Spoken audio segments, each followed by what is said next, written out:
The body in the cell. Before we begin, subscribe, like, and drop a comment if you think you could survive one night inside Rikers. Most people wouldn't. And after what you're about to hear, you'll understand why. The morning it all began was unusually quiet on Rikers Island. No shouting, no clanging of metal doors, just the hum of fluorescent lights echoing through the cell blocks. Officer Raymond Torres had worked the island for 18 years, and nothing shocked him anymore. Until that morning, at 5:42 a.m., he found inmate David D. Cortez slumped on the floor of cell block C, his lifeless body twisted unnaturally near the toilet. D wasn't just any inmate. He was one of Rikers' most connected prisoners, known for brokering peace between rival groups and keeping the yard from exploding into chaos. By 6 a.m., the lockdown alarms wailed. Officers poured into the block.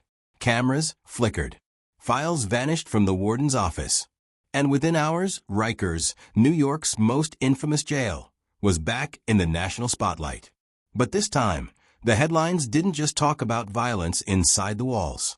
They hinted at something deeper, something corrupt. D. Cortez had been serving a short sentence for armed robbery. He wasn't supposed to die in jail. He was supposed to get out in 3 weeks. He'd already made a deal with a journalist to tell his story, a story about the inside operations of Rikers. The gangs, the guards, the illegal trades, and the politics that kept the island running. When investigators reviewed the security footage, the entire system froze halfway through the night. The cameras went black between 2:11 and 2:29 a.m., the exact window when D's death likely occurred. The file log showed manual override. Someone inside the control room had cut the feed.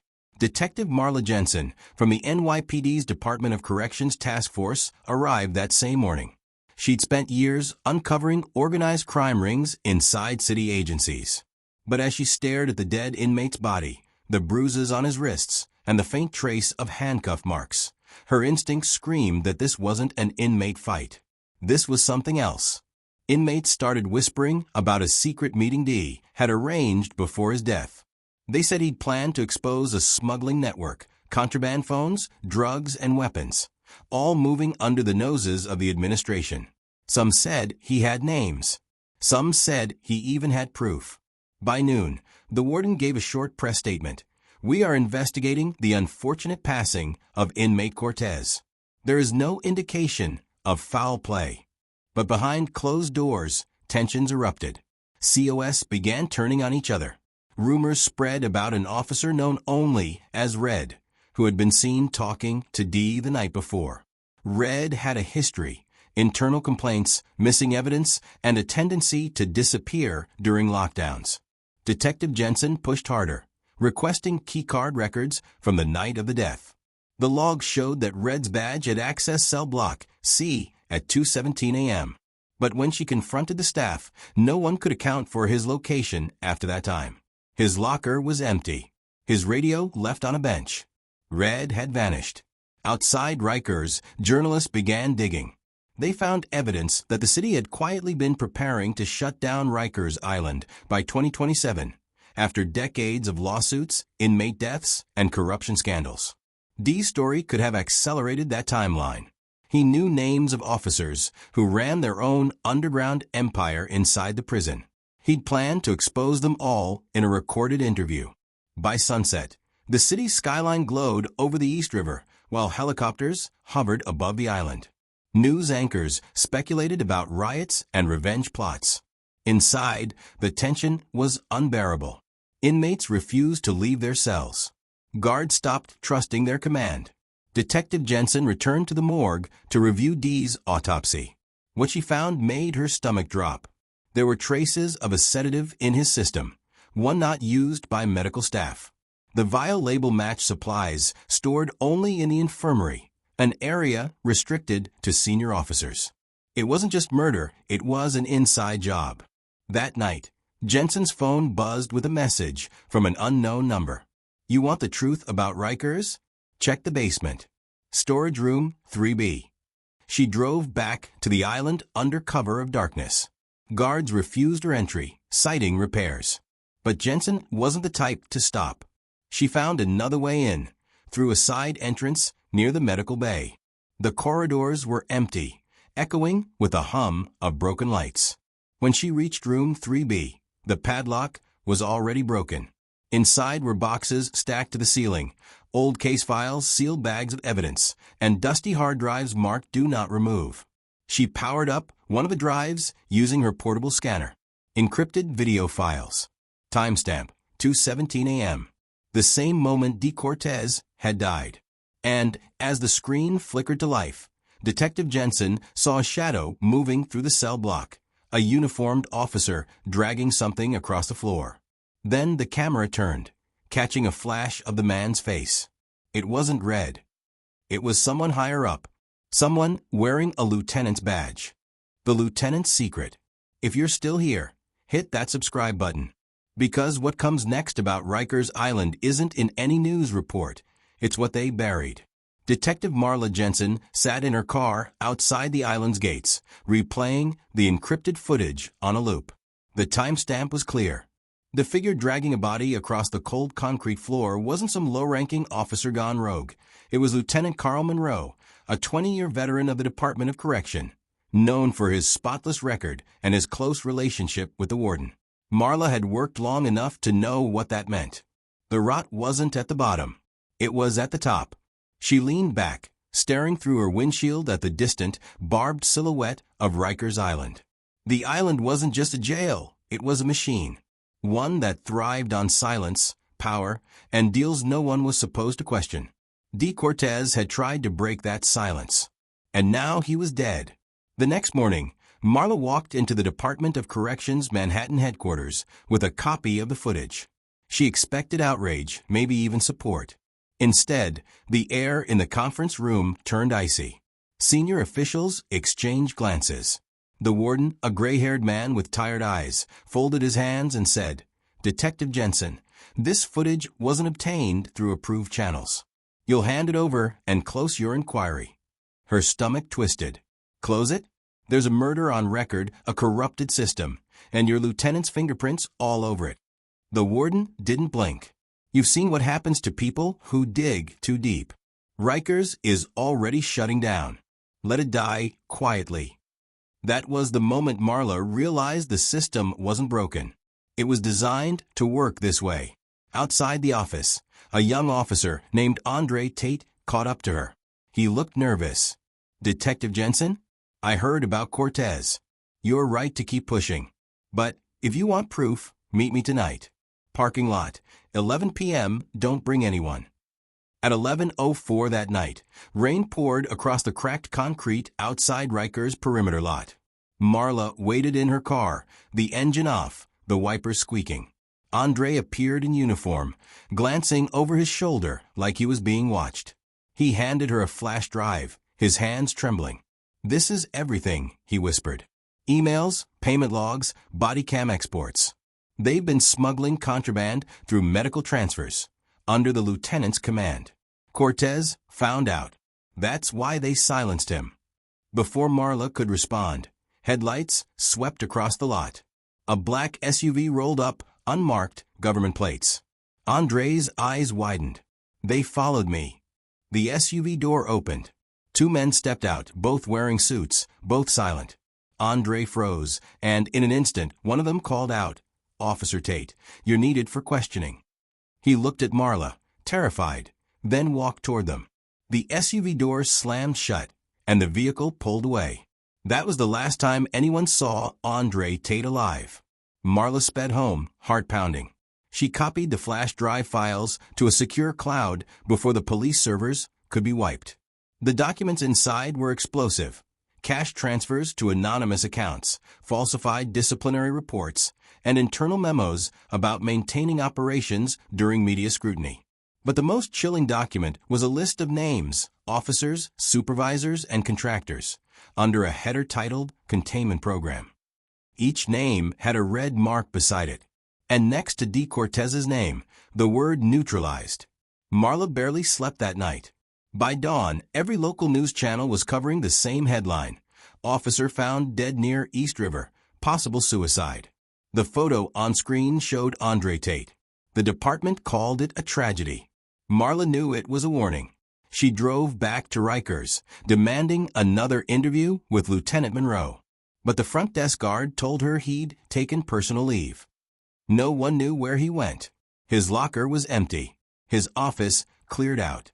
The only thing left behind was a torn piece of paper taped inside his desk drawer, a photo of D. Cortez, and beneath it, a quote scribbled in red ink. "The island eats those who talk." That evening, as the city skyline glowed orange over the East River, Marla stood at the shoreline staring toward Rikers. In the distance, the island looked peaceful, just another piece of land. But she knew better. She pulled out her phone and dialed a contact she hadn't used in years, a reporter from the New York Ledger, Amelia Rourke, the same journalist Dee had trusted before his death. "Amelia, it's Jensen. You were working with Cortez, right?" The voice on the other end was hushed.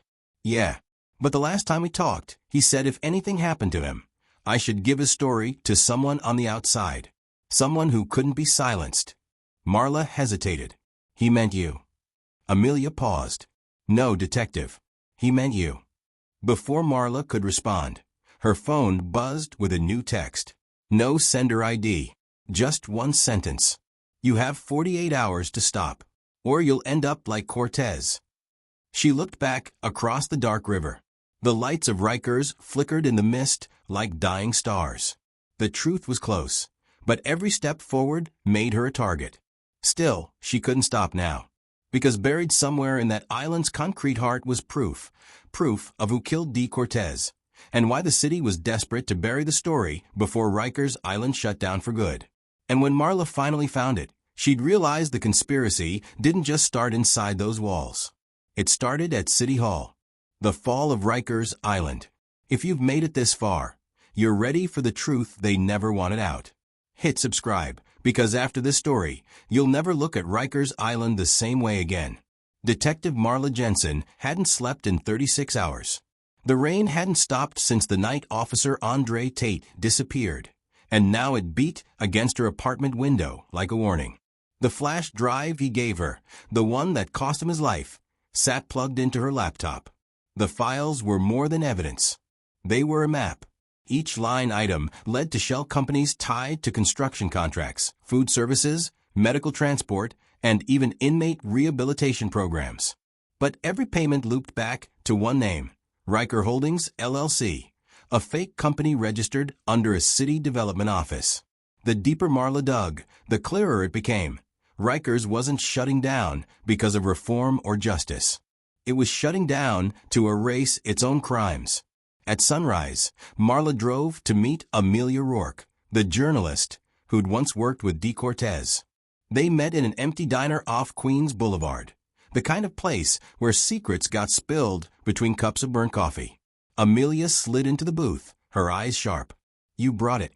Marla nodded, passing her a printed document, one of the leaked memos marked confidential, City Expansion Plan. The journalist scanned it, then froze. These signatures, they're from city officials, deputy mayors, the public works commissioner, and, she paused, and the warden. Marla leaned in. They funneled millions through inmate programs that never existed, food budgets inflated, security upgrades that were never made. They built an empire off taxpayer money, and anyone who found out was silenced. Amelia looked up, including Cortez. Exactly. They both sat in silence as thunder rolled outside. For a moment, neither spoke until Amelia whispered, "If this goes public, it doesn't just shut down Rikers. It brings down half of City Hall." Marla's phone buzzed again. A new text. "Unknown number. Stop chasing ghosts. We know where you are." Before she could react, headlights flared through the diner window. 2 black sedans parked outside. Men in suits stepped out, moving fast. "Go," Marla hissed. She grabbed the flash drive, shoved it into her pocket, and ran through the kitchen's back exit with Amelia behind her. Rain pounded the pavement as they sprinted into an alley, the sound of boots echoing behind them. Amelia gasped. "Where are we going?" "The only place left that still has eyes on Rikers," Marla said. "The security contractor's server farm in Brooklyn. If we can upload this, it's over." They reached a dim warehouse district, ducking between containers and old freight trucks. Inside one rusted building, computers hummed beneath flickering blue lights. Marla connected the drive to a terminal and started the upload. 30 seconds in, gunfire shattered the silence. Glass burst overhead. Amelia dove to the floor. Marla spun, drawing her weapon. A shadow moved between the server racks, and then, from the darkness, a familiar voice. Detective Jensen, always too stubborn for your own good. Lieutenant Carl Monroe stepped forward, soaked in rain, eyes cold. He wasn't in uniform anymore. Just a dark coat, and a badge clipped to his belt like a ghost of authority. You killed Cortez, Marla said, fury burning through her exhaustion. You killed Tate. He shook his head slowly. They were collateral. You think Rikers was about punishment? It was about profit. And when it got too big, the city decided to burn it down. You're standing in the way of something far bigger than either of us. Marla raised her gun. You call this justice? Monroe smirked. I call it survival. He reached for his weapon, but before he could aim, a deafening crack split the air. The bullet hit the metal railing beside him, sparks flying.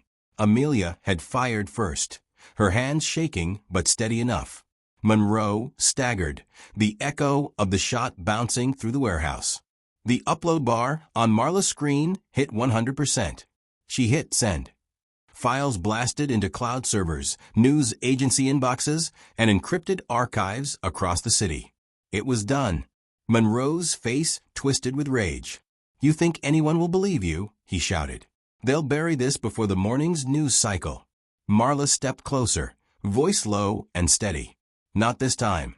Outside, sirens wailed. The building filled with flashing blue and red lights as police units swarmed in. Not DOC officers, but NYPD, Internal Affairs.